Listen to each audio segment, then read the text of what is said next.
Hello and welcome to today's video.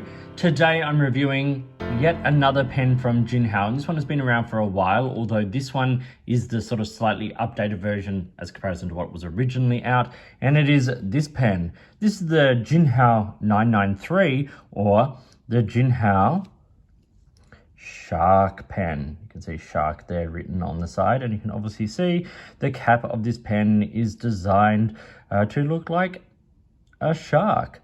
So I'm going to talk about the parts and features of this pen, do a writing sample, talk about pros and cons. Now, obviously, Jinhao is a Chinese pen brand and they make a lot of really budget pens, and this is one of the most budget, but in a way, this is one of those Jinhao pens that has got a bit of, well, let's say a cult following. It's a unique pen, it's interesting, but lots of people have praised this pen for the way it writes, for the form and function in the hand, and also, of course, the price. It is ridiculous. This pen, I'm going to say it's at the start here, I normally say it slightly later, but this pen cost me $4 Australian, including post. Like, that is ridiculous. And for something that writes this well, it's a great deal. Okay, let's talk about the pen. Now, obviously, as I said, the cap is designed to look like a shark. So you've got the shark's nose, eyes, and the mouth there. You've got some gills on the side, and of course the fin on the back there, which acts as a roll stop as well, which is very handy. It says Jinhao on one side and a shark on the other. It is a screw cap and it comes off in 2.5 turns, so not an insignificant amount of turns. The barrel of the pen sort of tapers slightly, then swells out again, and then tapers consistently sort of down to the end where we get like the little injection molded sort of ending there. This is the grey version. It's available in a huge range of colours, like 12 or something colours, you know, bright colors, darker colors, all that. It's even some metallic versions, I believe. This is the gray version, and I really like how that gray interacts with the smoky dark color of the grip section there. And yeah, that is the grip section, because when you take the cap off, the threads are right here at the base of the nib. Now, it's one of those Jinhao Lamy style nibs, so there is a very high possibility you could swap this out for a Lamy nib, which I think is very cool. If that's what you decide to do. I actually quite like how this one writes, and I like how my Lamys write on my Lamys, but absolutely possible to do that. You don't feel those threads because you're holding it behind. It's one of the other advantages of this sort of system, and it's a fairly decent sort of grip section. This is the fine nib, and it was all that I could find available at the time when I purchased this. This is a while ago now. It's been in my collection for a little bit of time, and I realized I'd never reviewed it, so I thought I would today. Okay, you unscrew the barrel of the pen here, and it is a cartridge converter pen. Now, it is that standard Jinhao cartridge converter, so not quite standard international. You can put a standard international cartridge in it, but it's gonna be a bit of a odd fit, and like the Jinhao converters won't fit in a standard international pen.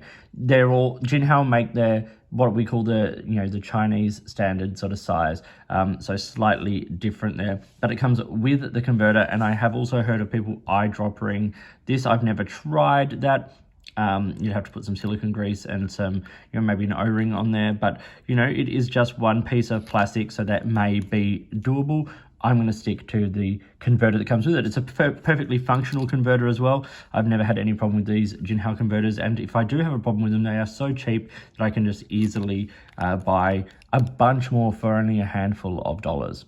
Okay, let's do a size comparison here. So we've got the Lamy Safari and the Jinhao 993 or Jinhao Shark fountain pen. You can see the Shark is actually quite a long fountain pen in this form. And then uncapped is actually shorter than the Lamy Safari. Posted, it remains shorter than the Lamy, but it's a really nice size in the hand when it is posted. So what are the dimensions of the Jinhao Shark fountain pen? It's 155 millimeters when it is capped. It's 125 when it is uncapped. So it is on the smaller side, but it doesn't feel too small in the hand to be used like that. And it also does post quite nicely up to 152 millimeters, but you do start to get that cap rubbing on the back of your hand. It's not sharp, but you can definitely notice it if you move your hand as you write. Now, the grip section of the pen around here is about 12 millimeters. So it's a nice sort of chunky size section, and around the middle of the cap, which is where the pen is at its thickest, it's about 13 millimeters. This is a super lightweight pen at 12 grams in total, 8.5 in the body, 3.5 in the cap. So the balance is perfectly fine. It's nice and light. You actually lose it in your hand a little bit. And as I said, I often write with this unposted, and it's a really super lightweight, easy pen to write with. So let's do a little writing sample now with the Jinhao Shark, or 993, I believe, fountain pen. This is a fine steel nib. As I said, it's Lamy style. And a lot of these Lamy style Jinhao nibs can be replaced by actual Lamy nibs. The ink in this today is the good old Waterman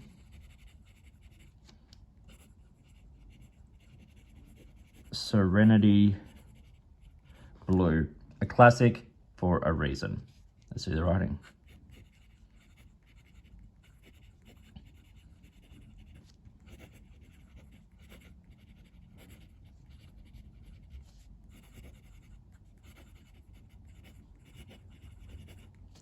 So the pen writes consistently. These Jinhao pens have been praised for that. They write reasonably wet. Like for a fine nib, that's not too bad.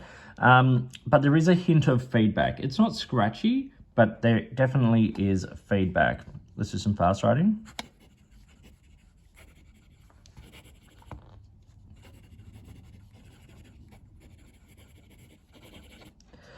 So it keeps up. I've not got a single concern with this pen in terms of ink starvation. Jinhao really do amazing things. When you think of some of the pens that cost a heck of a lot more than what Jinhao, charge for their pens, that just can't keep up with this in terms of the writing of them.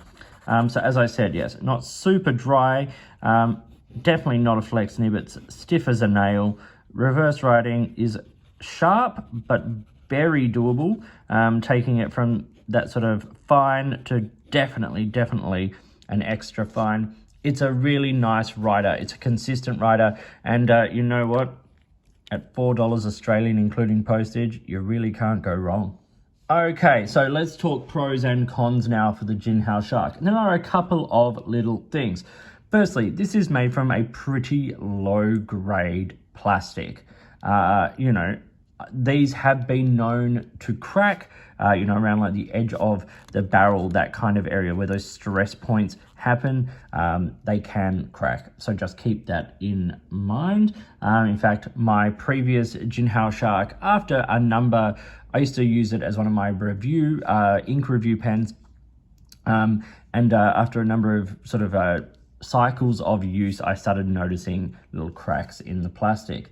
The other thing I find is that if those are all really tightly screwed down, if I sometimes, which has just happened there, you unscrew the barrel instead of unscrewing the cap. So just make sure you're holding it on the grip section and unscrewing the cap, so you're not constantly unscrewing the barrel there with that same motion that is required to uncap the pen. But those are kind of minor grievances. Like, yes, it is the plastic isn't particularly high quality, but you're only spending $4 Australian or your equivalent of that for this pen. And that's on places like eBay and AliExpress and those kinds of sites. Some retailers do and have and do stock the Jinhao Shark, a major retailer in the US, a couple of retailers in Australia that I'm aware of, and they do sell them at a slightly inflated price, of course. you know, they've got to make a profit on them as well. But if you're buying it from places like eBay and AliExpress, you are getting it at a really, really great price, which of course is one of the pros of this pen. Like at $4 Australian, it's a great price. But there's so many other things. It writes super well. It's got a fun novelty element to it, you know, like the fact that it's a shark. It comes in a great range of colors. It's got a nice ink window so you can see how much ink you've got. So much to love. And you know, it's one of those pens that you can give to a kid, a child, and they'll find the novelty of it interesting, but also it helps them find their way into fountain pens. It's, as I said, it's affordable. It's got a fun element to it. And the best way to get someone interested in a hobby or into a habit or something like that is to make it fun and satisfying. And this is one of those pens that really does that. So for beginners or adults, there's something to like about this pen. Yes, it's not a classy looking pen. And yes, it's injection mold and you've got little dimples on the end and you've got some marks and things like that from the molding. But as I said, $4 Australian for a pen that writes super well, that comes with a converter, that has a nice novelty factor, that you can get lots of colors of. Lots to like about the Jinhao Shark. So I hope you found this video interesting and useful. Please like and subscribe, hit the notifications button, all that kind of stuff. If you've got products you think I should be looking at, or if there is a way you would like to support the channel, I would love to hear from you. In the meantime, enjoy your pens, enjoy writing, and I'll talk to you soon.